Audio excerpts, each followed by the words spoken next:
It was for them. Your father and I have found work opportunities abroad. It's a fresh start for us, and we think it'll be better for you to stay with your grandmother. She can take care of you and your disease. It's for the best, Kate. We'll send money and we'll visit, but you need to understand that we can't take you with us. I remember sitting there, confused. I didn't cry. I didn't beg them to stay. I just sat there numbly as they packed my things and drove me to my grandmother's house. She lived in a small, run-down cottage at the edge of town. When we arrived, my grandmother welcomed me with open arms. She was old and frail, but her embrace was the first warmth I'd felt in months. My parents didn't even stay for dinner. They left as quickly as they had come, leaving me behind with nothing but a small suitcase and the bitter taste of rejection. My grandmother did her best to take care of me.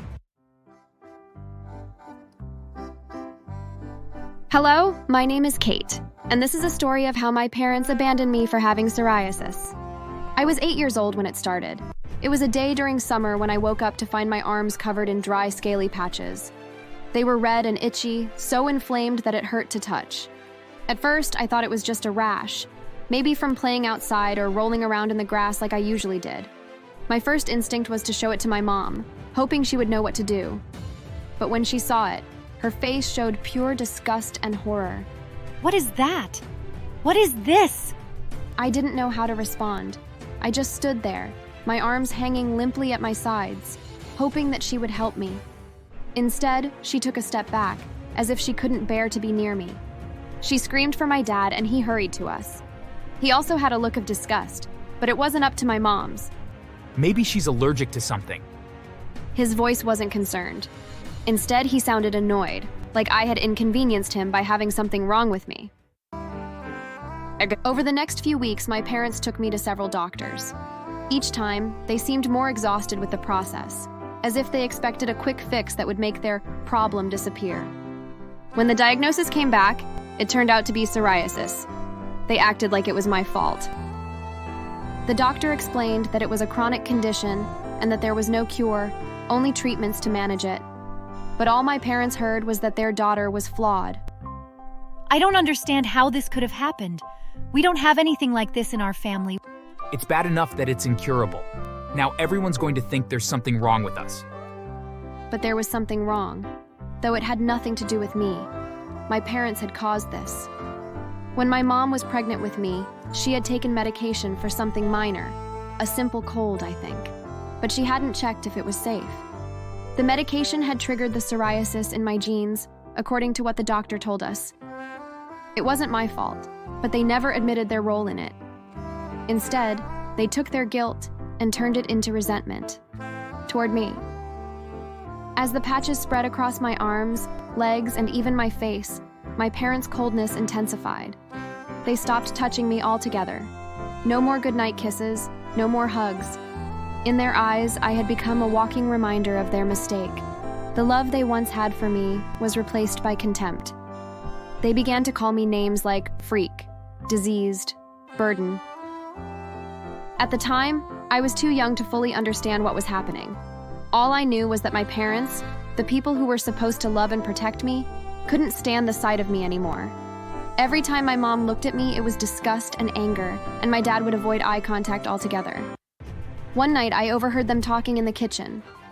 I had gone to get a glass of water, but their voices stopped me in my tracks. I can't keep her. She's ruining everything. People are starting to talk. We'll figure something out.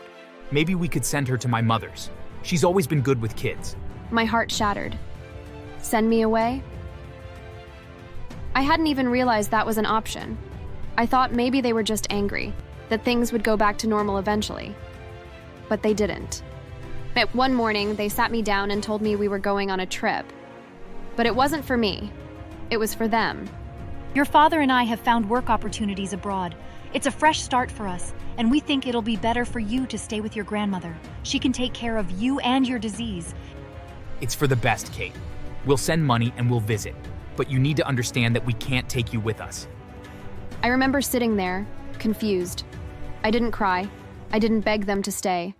I just sat there numbly as they packed my things and drove me to my grandmother's house. She lived in a small, run-down cottage at the edge of town. When we arrived, my grandmother welcomed me with open arms. She was old and frail, but her embrace was the first warmth I'd felt in months. My parents didn't even stay for dinner.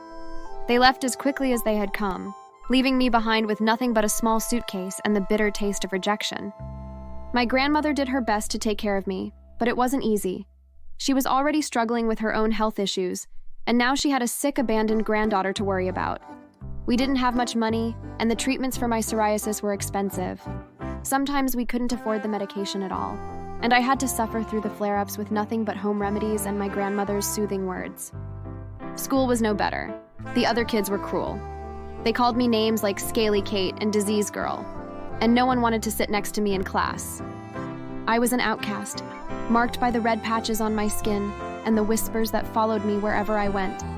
There were days when I wanted to disappear, when I wished I could scrub my skin raw just to get rid of the disease that made me different.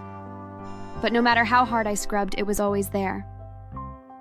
As the years went by, my parents rarely called. When they did, it was brief and distant, as if I were just a chore they had to check off their list. They promised to send money, but they hardly ever did. My grandmother and I struggled, but she never complained. She worked tirelessly. She was the only one who cared, the only one who stayed. Then, when I was 16, I heard the news that shattered what little hope I had left. A family friend who had just returned from Europe told us that my parents had another child. A perfect daughter who didn't have psoriasis. They had built a new life for themselves, one without me. They had moved on, replaced me, and were living in a big house with everything they could ever want. That night, I cried until I had no tears left. I wasn't just angry, I was heartbroken. They hadn't just abandoned me, they had erased me from their lives. I had always hoped deep down that they would come back for me, that they would realize their mistake and want me again. But they didn't. That's when I realized that I couldn't keep waiting for people to save me. My parents weren't coming back, and no one was going to fix my life for me. If I wanted a future, I had to make it myself. I threw myself into my studies with a determination I didn't know I had. I worked harder than ever, pushing through the pain and exhaustion. I wasn't just trying to survive anymore, I was fighting for something better. And it paid off. Despite everything, I excelled in school. My grades were top of the class, and my teachers took notice. With their help, I applied for scholarships, hoping to get into college. When the acceptance letter came, along with a full scholarship to study medicine, it felt like a miracle. I was going to be a doctor. I threw myself into my studies again after getting into college, learning everything I could about dermatology and autoimmune diseases. And, by some stroke of luck, I found a treatment that worked for my psoriasis. The patches began to fade, and for the first time in years, I felt free. After graduation, I opened my own practice through the help of my boyfriend and some sponsors in my college who'd taken note of my hard work. I specialized mainly in skin disorders, but I didn't stop there. I started an NGO for children with psoriasis, offering free treatment and support to families who couldn't afford it. My boyfriend's father was so impressed that he helped me take things even further, and I finally had my own hospital and employed specialists in different fields. Years passed, and life was good. My grandmother and I were happy. We had built a life filled with love together. I was finally at peace with myself. Then one day, everything turned again. I was in my office at the hospital, going through patient files when I saw a familiar name. My parents. I froze. I hadn't seen them in years, hadn't heard from them since the time they had their daughter. I blinked, thinking it had to be a mistake, but there it was, clear as day. They were there, in my hospital, looking for help. But it wasn't for them. It was for their other daughter, the one they had chosen over me. Her name was Grace. I learned from her file that she had been diagnosed with stomach cancer, an aggressive form. They had taken her to several hospitals, trying to find someone who could help her, but no one had been able to do anything. I was probably one of the best in my state, so they had recommended me to them. She was running out of time. I was confused. Part of me didn't want to see them, didn't want to face the people who had discarded me like I was nothing. But another part of me wanted them to see me, to show what I had become without them. So I made my decision. I put on my white coat and walked down the hall to the room where they were waiting. When I stepped into the room, it was like stepping back in time. My parents were sitting there, looking older but still unmistakably themselves. Kate, is it really you? Kate, thank God you're here. You can help her, right? You're a doctor now. You have to help your sister. As usual, entitled people. My sister? I didn't even know the girl. She was a stranger to me, the child they had replaced me with. I'm sorry, but I can't help you. What do you mean you can't help? You're her sister. You're a doctor. You have to save her. We're family, Kate. You can't turn your back on us now. You stopped being my family the day you abandoned me. You left me with Grandma and went off to live your perfect life, pretending like I didn't exist. And now you expect me to save your daughter because we're family? No, that's not how this works.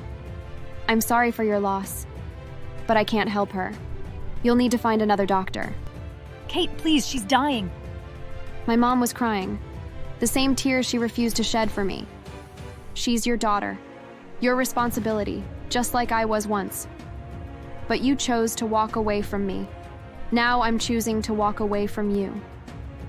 They cried, they begged, but nothing they said could change what had happened.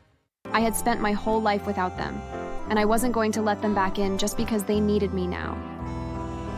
In the months that followed, I heard from a family friend that Grace had passed away. My parents had lost their perfect daughter, and now they were left with nothing. They tried to contact me again after Grace's death, asking for forgiveness, but I couldn't give it. My grandmother and I lived our lives peacefully after that. We had each other, and that was enough. I took care of her, just as she had taken care of me all those years ago. We didn't need my parents. We never had. As for my parents, they lived out the rest of their lives alone and bitter. The irony? Both of them developed severe psoriasis in their later years, and people started avoiding them as well, calling them degrading names like old monsters. They were both depressed and lonely. The disease they had hated me for, the condition that had caused them to abandon me, became their own curse. Karma, I suppose. Thanks for watching.